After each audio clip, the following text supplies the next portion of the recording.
E nessa aula, pessoal, nós vamos conhecer os tipos de ações. E isso não é qualquer ação, ação é só ação e pronto, não, tá? A ação é tudo igual. Não é assim que funciona. Vamos dar uma olhada aqui. Quais são os tipos de ações, os 3 tipos principais, tá? Que vocês vão ver em todas as empresas e como é que funciona, tá bom? Vamos lá? Então, pessoal, nós teremos 3 tipos de ações. Ação corretiva, ação de correção, isso mesmo, ação corretiva e ação de correção. São dois tipos de ações diferentes, tá? São aplicadas de formas diferentes. E tem a ação preventiva. Vamos dar uma olhadinha? A ação corretiva, ela tem o foco de atuação na causa raiz do problema. Diferente da ação de correção, essa causa ela busca eliminar totalmente o problema, para que ele não ocorra mais. Ok? Já a ação de correção, ela atua no efeito do problema. Ela não vai eliminar a causa raiz, mas ela vai ali estancar o sangramento. Vamos falar assim, né? Ela não vai fazer a cirurgia, mas ela vai estancar o sangramento para que a cirurgia seja feita. Ok? Essa é a ação de correção. E a ação preventiva, ela atua de forma a preceder ali um problema, né? Mas essa ação preventiva, ela também tem que ter foco na causa raiz, tá?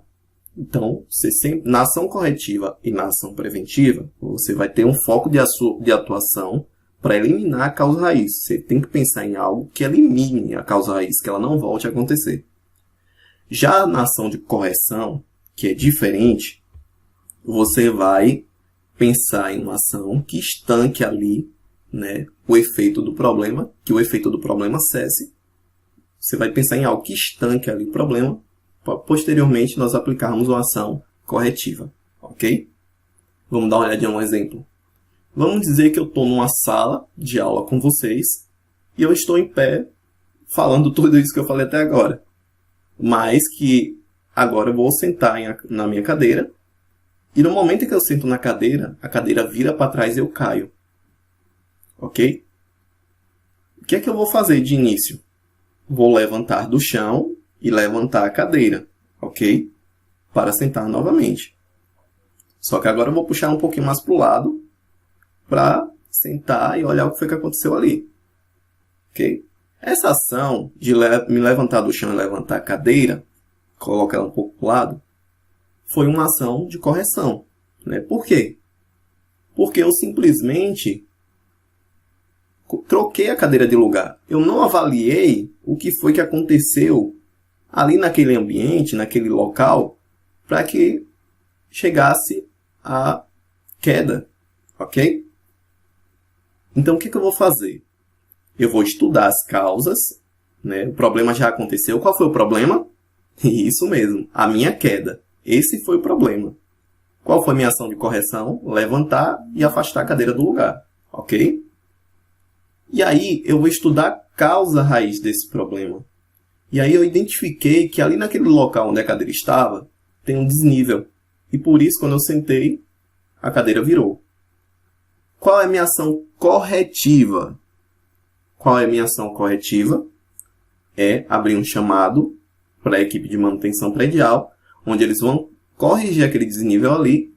E agora, qualquer pessoa que colocar a cadeira naquele mesmo ponto em que eu caí, não cairá mais, porque já não existe mais o desnível. Diferente da ação de só arrastar a cadeira para o lado, imagina se eu sei que tem um desnível ali, apliquei a minha ação de correção, só arrastei a cadeira para o lado, né, e continuei minha aula, e eu estanquei o efeito do problema, tá? O efeito que foi a minha queda, eu já cessei, não existe mais. Porém, se uma outra pessoa, depois da minha aula, for ministrar a aula ali naquele mesmo lugar e colocar a cadeira no mesmo lugar que eu caí, o que é que vai acontecer? Essa pessoa vai cair também. Porque eu atuei no efeito, eu só puxei a cadeira para o lado, eu não corrigi ali aquele problema. Eu não corrigi a causa daquele problema. Só depois que eu liguei, que eu abri o chamado para a equipe de manutenção predial, é que eu apliquei minha ação corretiva para eliminar a causa ali de vez daquele problema. Ok? Então, ação de correção. atua no efeito, ela não elimina a causa raiz. O problema vai acontecer de novo se você não aplicar uma ação corretiva. A ação corretiva atua na causa raiz e ela vai eliminar ali a causa, ok? E o problema não vai acontecer de novo. Tá, Davidson, e ação preventiva? Entra onde aí? Imagina se antes de sentar na cadeira eu tivesse segurado ela com as mãos e detectasse um desnível. Eu tivesse segurado em cima da cadeira e quando eu fiz pressão, eu detectei ali um desnível. O que é que eu fiz? Eu já abri o chamado para a equipe de manutenção predial, não ocorreu a queda, né? O problema não ocorreu, eu não caí. Eu avaliei isso antes. Eu abri o chamado para a equipe de manutenção predial, eles corrigiram o desnível e agora toda aula que eu aplicar ali, não vou correr o risco de cair. Eu atuei preventivamente antes do problema acontecer.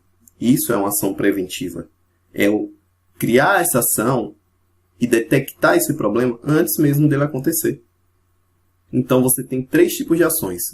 A ação corretiva, vocês viram que ela atua na causa raiz. A ação preventiva, ela também atua na causa raiz. Só que a ação corretiva, ela atua depois que o problema aconteceu. A ação preventiva, já está dizendo, para prevenir. Ela atua na causa raiz, mas é antes do problema acontecer. E a ação de correção, ela atua ali no efeito do problema, mas não elimina a causa raiz. Tá, Davidson, e para corrigir um desvio, para corrigir uma não conformidade, para corrigir um problema, uma falha, que tipo de ação eu aplico? Se o problema já aconteceu, eu vou aplicar 2 tipos de ações. A ação de correção, que eu vou ter que estancar o problema ali, né? E a ação corretiva. Eu não posso simplesmente só aplicar a ação de correção. Eu não vou só aplicar uma ação que vai estancar ali o efeito. Porque senão o problema vai continuar a acontecer. Eu tenho que aplicar uma ação corretiva. Precisa aplicar as duas, Davidson? Não. Se você aplicar uma ação corretiva rapidamente e já corrigiu o problema, não precisa ser aplicação de correção. Ok? Não precisa se atuar no efeito se você já atuou na causa raiz. Então, ou aplica só a ação corretiva ou aplicação de correção e ação corretiva. Isso aí vai depender de cada situação. Tá? Aí vocês têm que saber avaliar. E a ação preventiva você vai aplicar sempre que você identificar um risco, uma falha em potencial. Ok? E aí você abre no seu sistema, você inclui no seu plano e você aplica aquilo antes do problema acontecer. Ok? Tudo bem? Então, gente, entendido a diferença entre esses 3 tipos de ações? Espero que sim, hein? Te vejo também na próxima aula.